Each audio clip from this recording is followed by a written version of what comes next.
background heroes and join me for an in-depth look at the classes of Demeo. Re-upped with corrections, updates, and more YouTube ads for 2024. In this episode, we gaze into the aura of Oana, Warlock of the Ancients.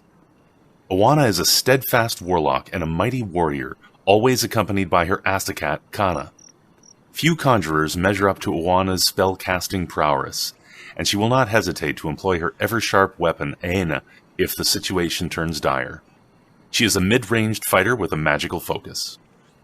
Cána is an astacat and Oana's loyal companion. She will always protect her master and obeys every command.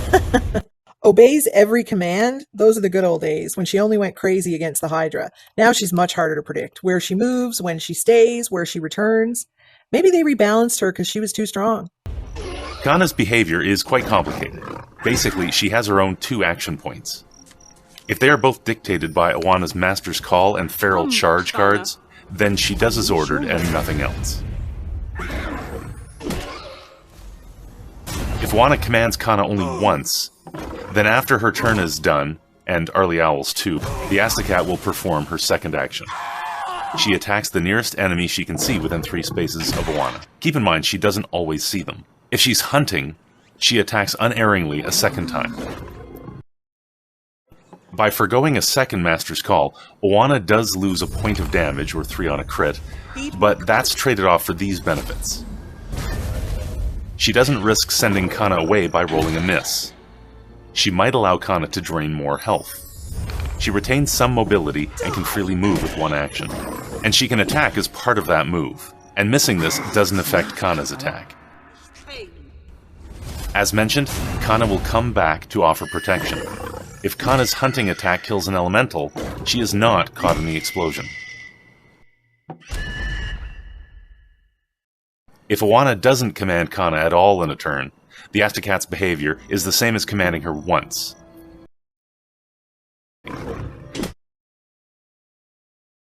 She doesn't pay attention to environmental tiles like slime and water when selecting her arrival point, but she will avoid them when traveling as long as they don't increase the distance.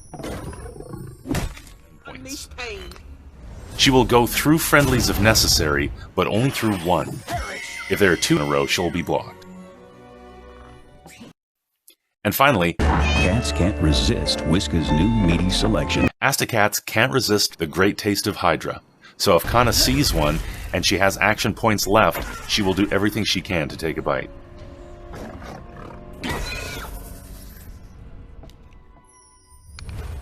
Cána progresses from Fortitude 1 to 4 by attacking enemies.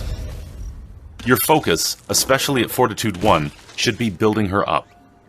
The quicker you can do this, the quicker you can play the hero, and ideally you'll want her at Fortitude 3 before moving on to level 2. Keep these points in mind to quickly level her up. The enemy must have the Astral Mark status, or Cána gains nothing. Kills are worth the most, regardless of what the monster is. Attacks that don't kill are worth 1/3 of a kill. Slightly less, actually, since 3 hits end up computing to 99.99% of a kill, so you might need 1 more attack to push it over. If you ever find yourself a hair away from Fortitude 2, it's not all bad. Your next kill will give you 25% towards Fortitude 3, double what you normally get. From Fortitude 1 to 2, with the red progress bar, requires 4 kills. 2 to 3 with the blue progress bar requires 8 kills. 3 to 4 requires slightly less, 6 2/3 kills each time. Cána explodes after dying, doing damage to a 5x5 area equal to her Fortitude level and knocking enemies back. Weakened affects Cána's dying damage, but not the knockback effect.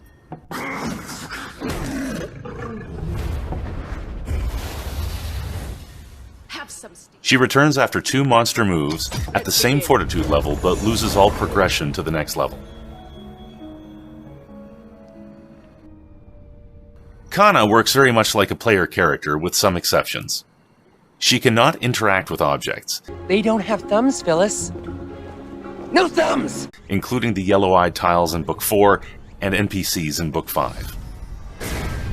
She drinks all potions except magic and focus, although the effects are lost whenever she respawns after being killed, moving to a new level, or disconnecting. Unleash whatever you've got. Master's Call is Oana's replenishing card, and she has 2 of them. They allow Oana to command Cána where to go or what to attack. She can target enemies, including charmed, lamps, empty spaces, and coin piles, to medium line of sight range. Targeting empty spaces will cause her to stay there. She will attack if there is an adjacent enemy in sight, but be careful, she might not see an enemy if it's behind her. If she finds gold there, she will also scoop it up.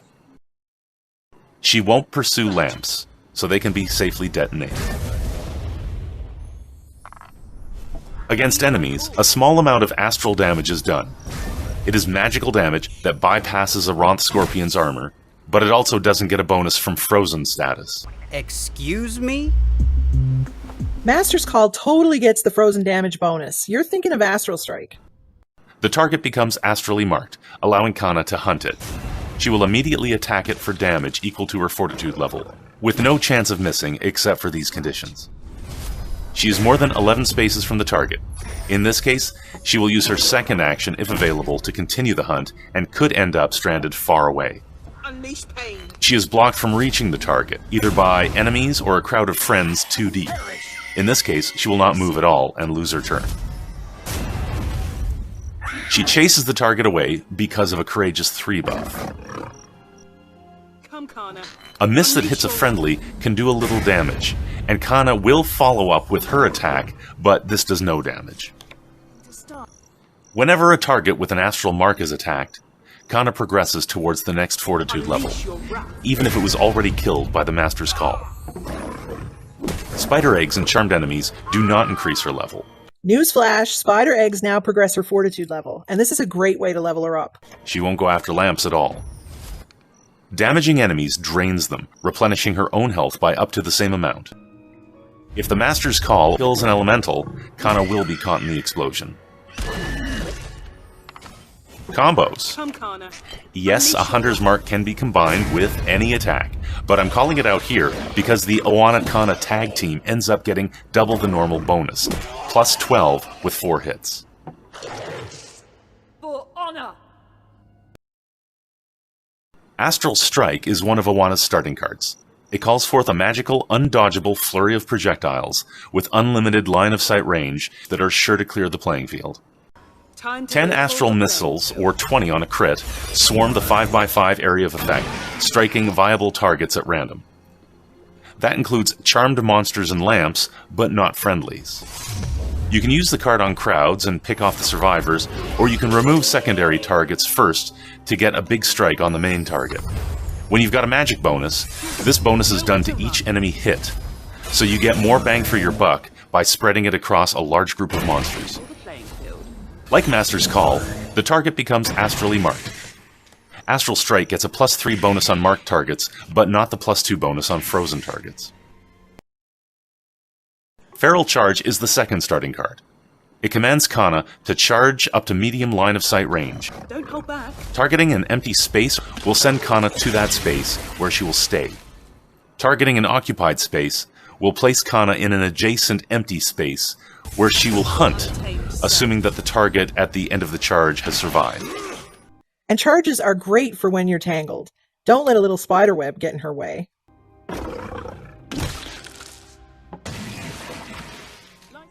She damages all enemies and lamps in her path between 3 and 6 points depending on Cána's Fortitude level, or 6 to 9 on a crit. Feral Charge does not get a bonus from frozen targets. She also picks up any gold on the path. Like any other linear areas of effect, it can help to line up the attack. Hitting enemies with Astral Mark progresses Cána's Fortitude bar, but doesn't replenish her health bar like Master's Call does. Astral Barrier is a defensive spell and requires no roll. It targets a 3x3 area of effect within medium line of sight range. We're probably really full right now, so... All friendlies in the area of effect gain the Astral Barrier status for 3 turns. The barrier reflects ranged and magic attacks, possibly striking a random target, including the attacker. Direct hits from arrows are deflected, as well as Goblin Chieftain Weakness, Giant Spider Webs and Web Bombs, Giant Slime Acid Spit, Elemental Fireball and Freeze, Elven Queen Flame, Gorgon Petrification, Rat King Rat Bombs, Mother Psy Lightning, and the Bottle of Lie. An attack is only affected by one magic barrier. Bones and area of effect spells that don't target the Astral Barrier directly cannot be blocked. Or Deflect Barrier, which is almost the same. Elven Spearmen use Vortex Dust on an adjacent space, so they're not affected by Astral Barrier.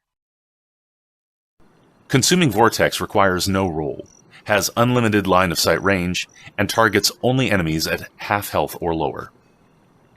The result is quick annihilation, 99 points of magic damage, also causing a small vortex effect in a 5x5 area that damages everything for 1 point. A Berserk monster is the perfect target, and this card can save the party from a world of pain. No need to save this for special occasions, it's still a top-notch ranged attack spell that keeps Cána free to hunt.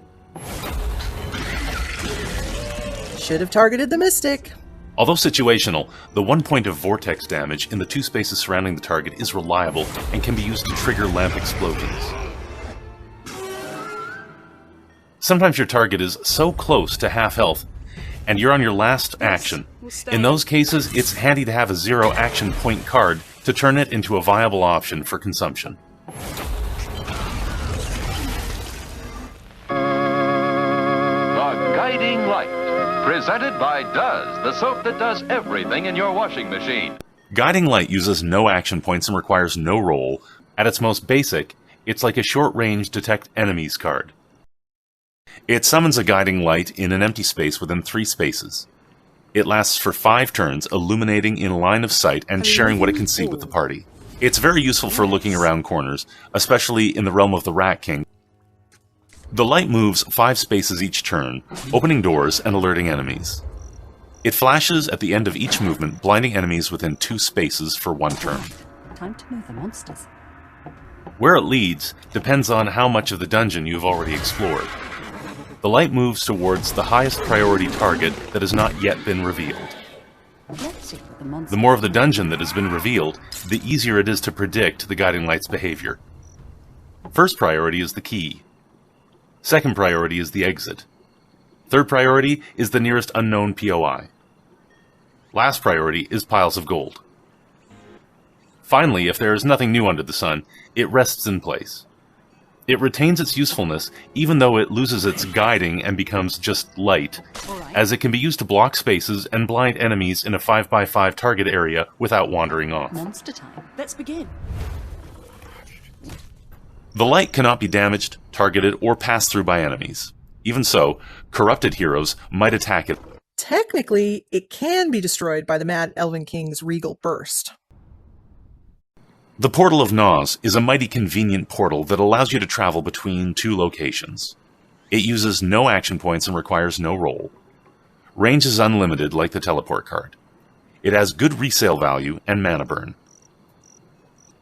2 paired portals are created as close as possible to the Warlock and the target in a random space.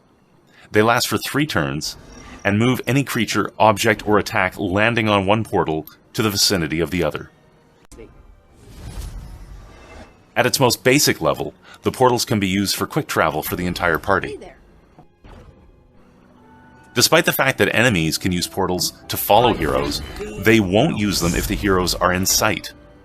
That makes the portal suitable for blocking monsters. This will keep us safe. It's the monster's turn.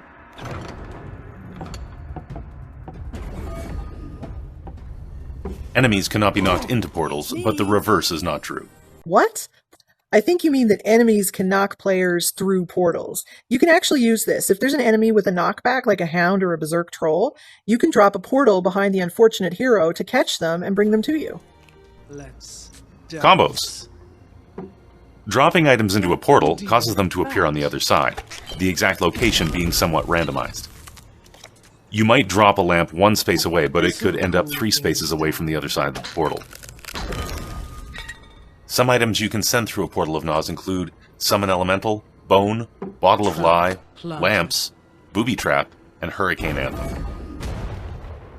A lot of items won't go through the portal, including most of the Hunters and Guardian summons. Please inhale the fumes. Don't get caught.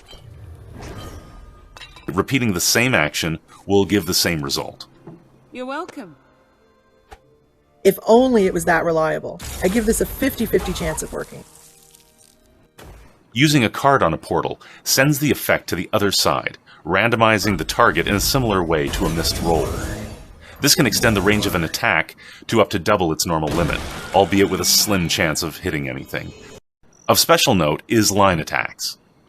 By targeting the portal, you can actually get 2 attacks at the cost of a single action point.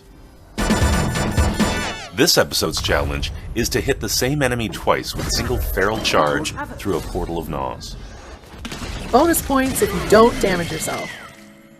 I'll do this. Hit the oil. More reliable than blindly attacking through the portal is interacting from the portal.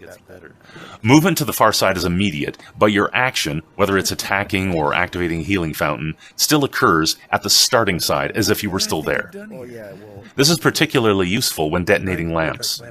The explosion won't affect you on the other side, but poison will seep through on the next turn. Strike!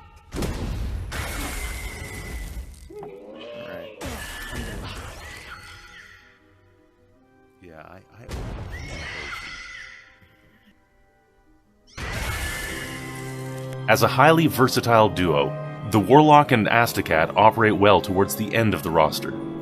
Cána can be deployed where she is needed with great speed, even sacrificing herself for the greater good. Shut it! And Oana has a variety of reliable and safe-for-friendlies support cards. The pair can take great advantage of debuffs provided by the other characters. That's all for today. If you learned something, master that like button, and may what you learned here make the Great Witch of Gilmera find you worthy. This has been MyWhy. And this has been Jolin14. See you in Helmar.